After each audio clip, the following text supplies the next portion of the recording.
Y ahora presentamos nuestra primera entrevista del día. Se trata con los doctores Antonio Cruz Camacho, vicepresidente de la Fundación Cruz Quiminián, que además de ser un eminente médico, es el hijo de Cruz Quiminián, ese excelente y extraordinario ser humano. Y tiene que decirme tío cuando tú vengas aquí. Que es el director de CEON. Y la doctora Wendy Rivera Fune, especialista en oncohematología pediátrica. Vamos a hablar sobre el cáncer infantil, que parece que los índices que hay son muy altos. ¿En cuánto anda el porcentaje de muerte por cáncer infantil?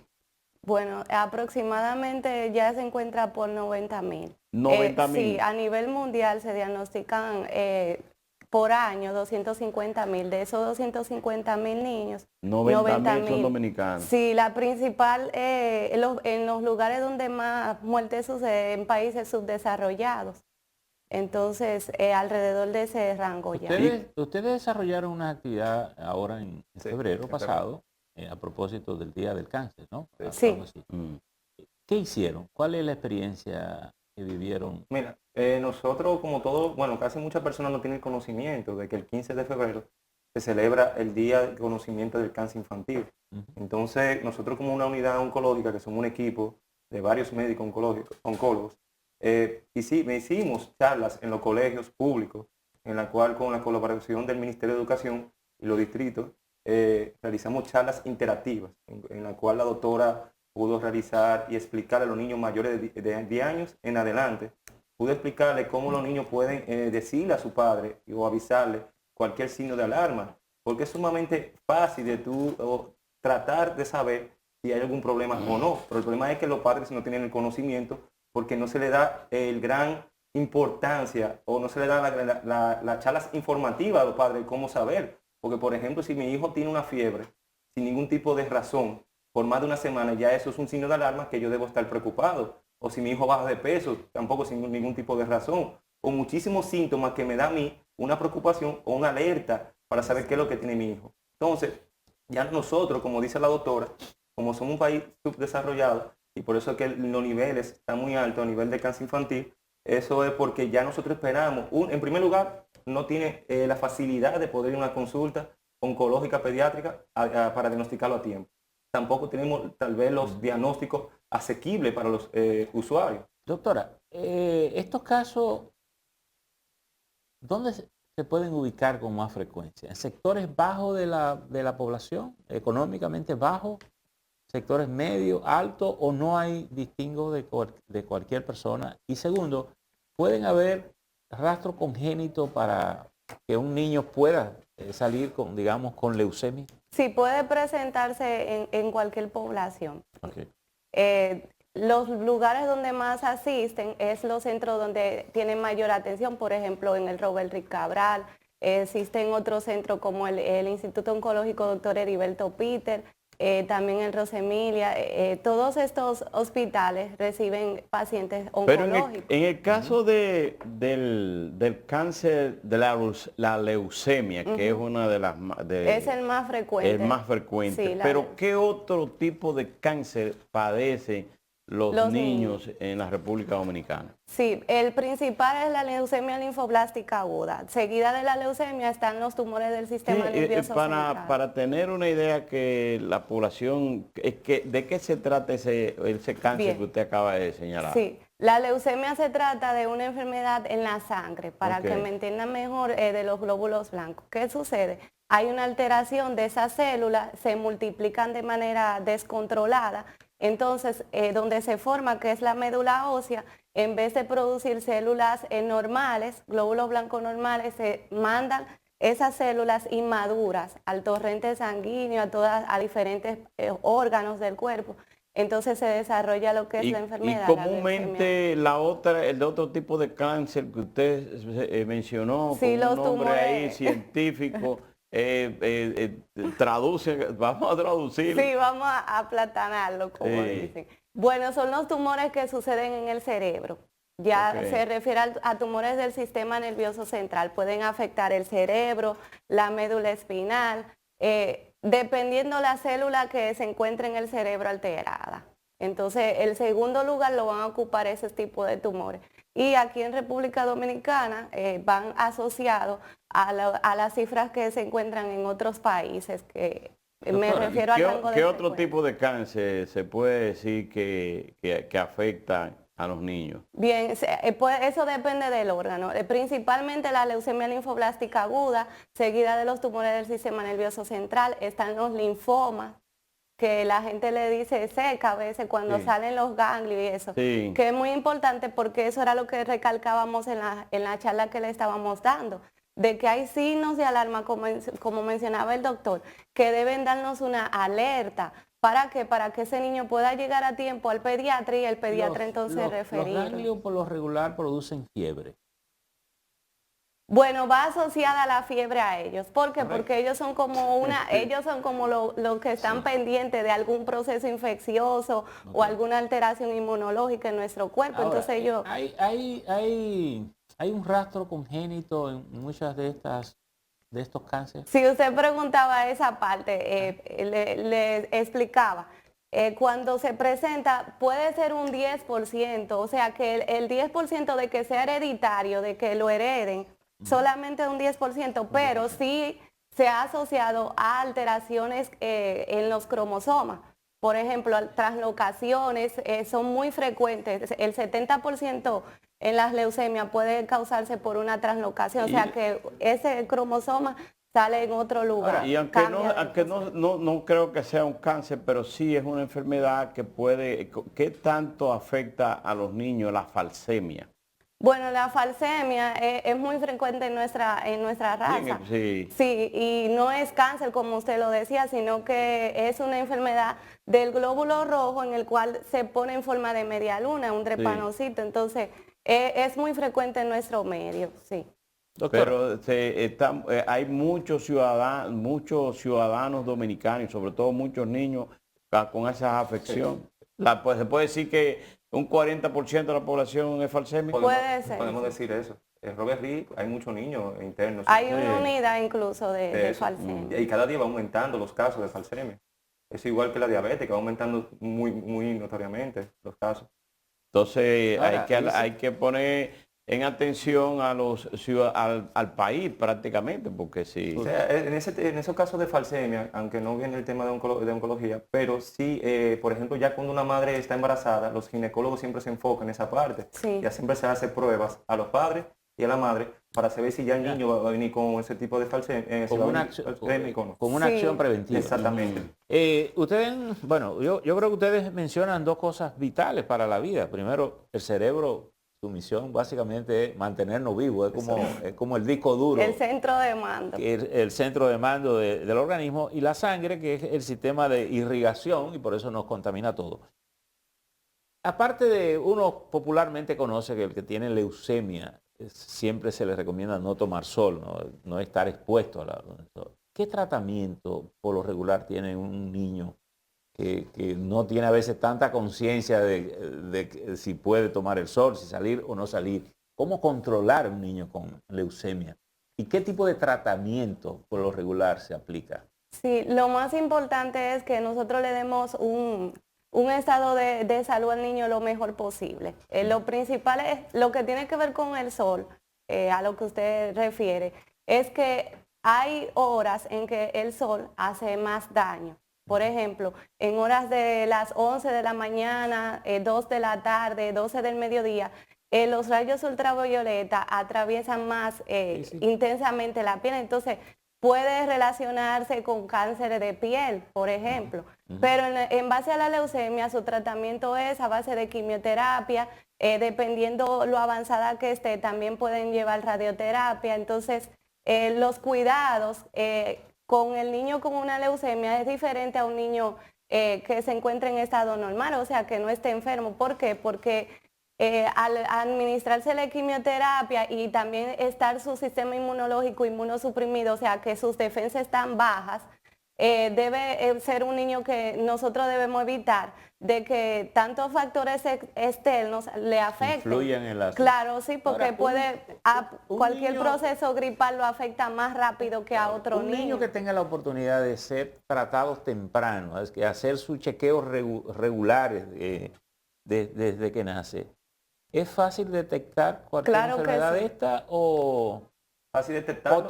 O tendría que presentarse algún síntoma como para darnos cuenta de que está afectada por el cáncer? Mire, es mejor o tiene mejor pronóstico un niño que se detecta a tiempo a aquel que no. ¿Por qué? Y el que llega, por ejemplo, a su consulta periódica. A lo que me refiero es a lo siguiente. Mi hijo nace, yo lo llevo al médico siempre, el médico le hace su chequeo regular. ¿Puede el médico detectar en ese proceso claro que sí. cualquier señal? Sí, nosotros tenemos una experiencia con una niña que tuvo una leucemia, incluso linfoblástica aguda, la cual fue su pediatra que descubrió en el chequeo anual. Sí, en un chequeo anual que la niña presentaba alteración de los glóbulos blancos en la sangre, aparte de la hemoglobina y las plaquetas. Entonces, en ese chequeo que le hacía su padre todos los años, un adolescente, fue que se pudo diagnosticar y se diagnosticó a tiempo, llevó su tratamiento y ella ya es una sobreviviente. Doctor, que está en vigilancia. Es bueno saber que hay casos como ese y como usted dice, que los niños no presentan síntomas y ya cuando lo presentan es porque ya es muy tarde. Entonces, si por ejemplo el pediatra, porque también eso depende del pediatra, hace un buen diagnóstico, un buen examen clínico en las visitas rutinarias que hace el niño, puede diagnosticar o puede sospechar que está pasando algo. Entre los análisis que el médico hace, ¿cuál pudiera servir para detectar esa señal? Por ejemplo, en el caso de esa niña, ¿qué hizo el médico? Él le hizo un hemograma. Un hemograma. Con un hemograma ya uno puede sospechar. Que es algo básico. Porque se alteran las 3 líneas celulares, como usted explicaba. Es una enfermedad de la sangre, del sistema circulatorio. ¿Qué pasa? Que se va a alterar los glóbulos blancos, van a alterarse la hemoglobina, el hematócrito, o sea, puede tener anemia, y se van a alterar las plaquetas, que son las que nos ayudan con la coagulación. Entonces, la pregunta mía final sería con relación a este tema. ¿Qué porcentaje de la población infantil dominicana recibe por lo regular un seguimiento desde el nacimiento?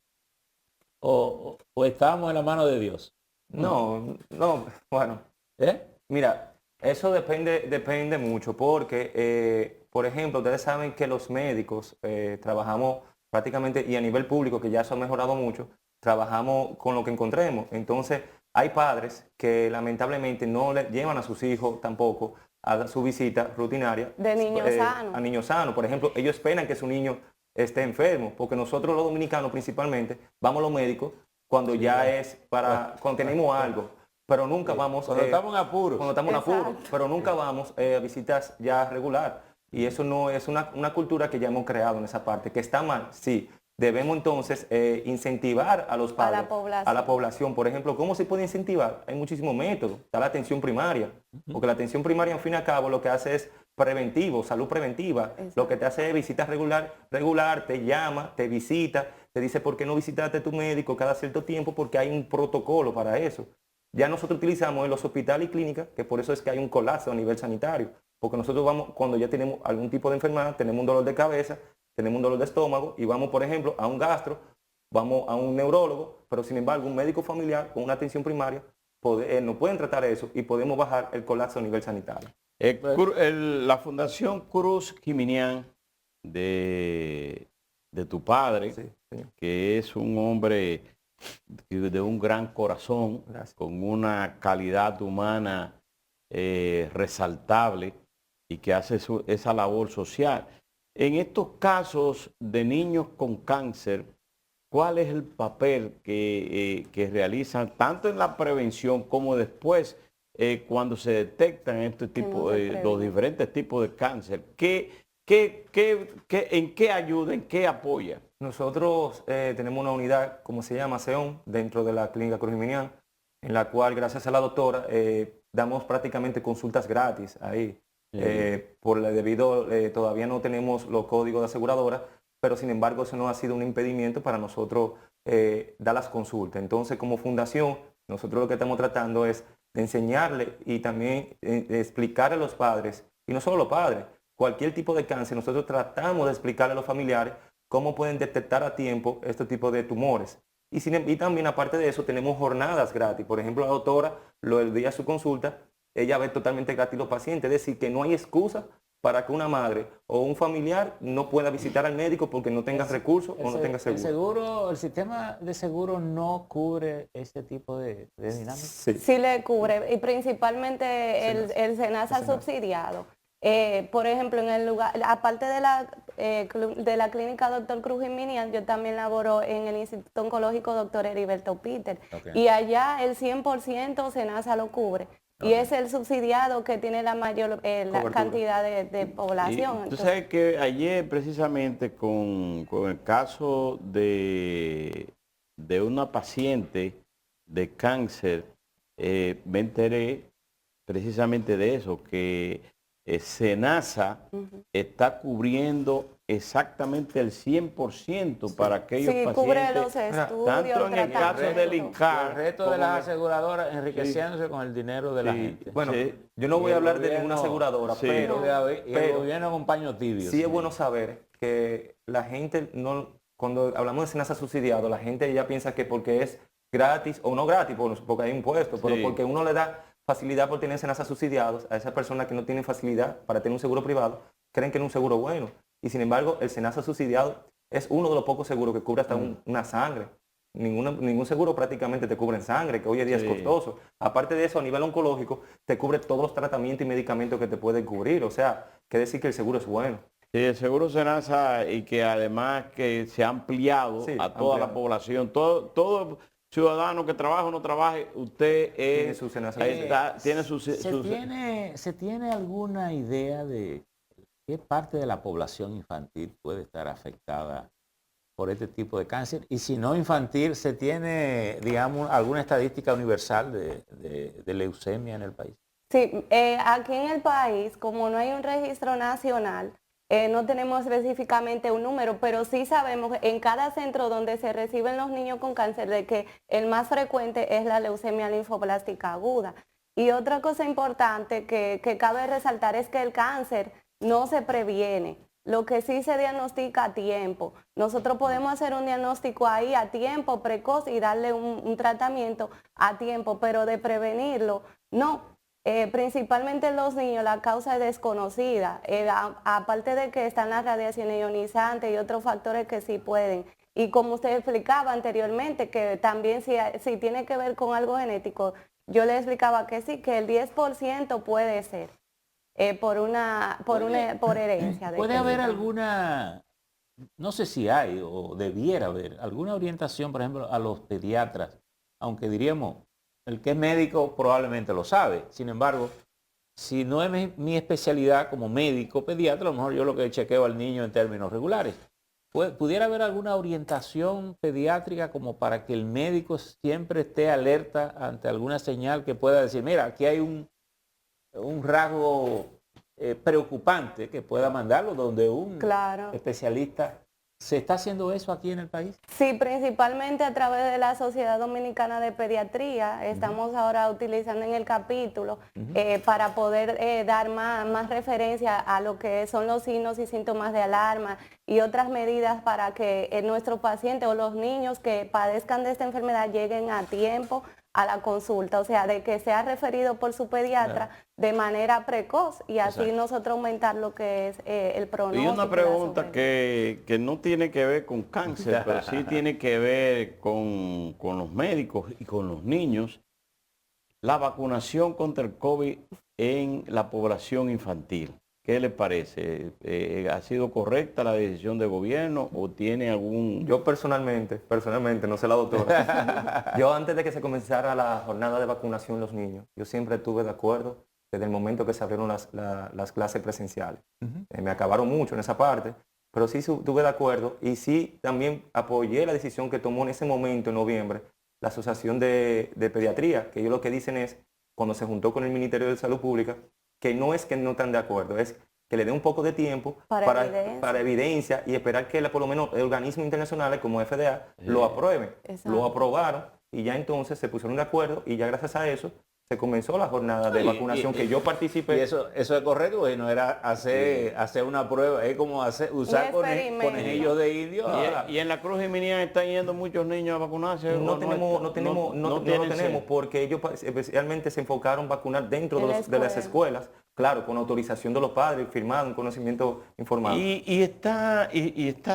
sea, las madres o los padres en sentido general se están acostumbrando de llevar a sus hijos a vacunar, no solamente contra el COVID, contra cualquier tipo de vacuna. Cualquier tipo de Sí, y especialmente, bueno, nosotros tenemos un centro de vacunación totalmente gratis en la fundación y siempre a las 6 de la mañana ya hay una fila de madres llevando a sus niños a vacunar. Es decir que esa parte de la madre siempre vacuna a sus hijos, siempre hace... ¿Qué tipo de vacunas suministran ustedes? Nosotros tenemos... La BCG, se le pone la de hepatitis, también la del polio.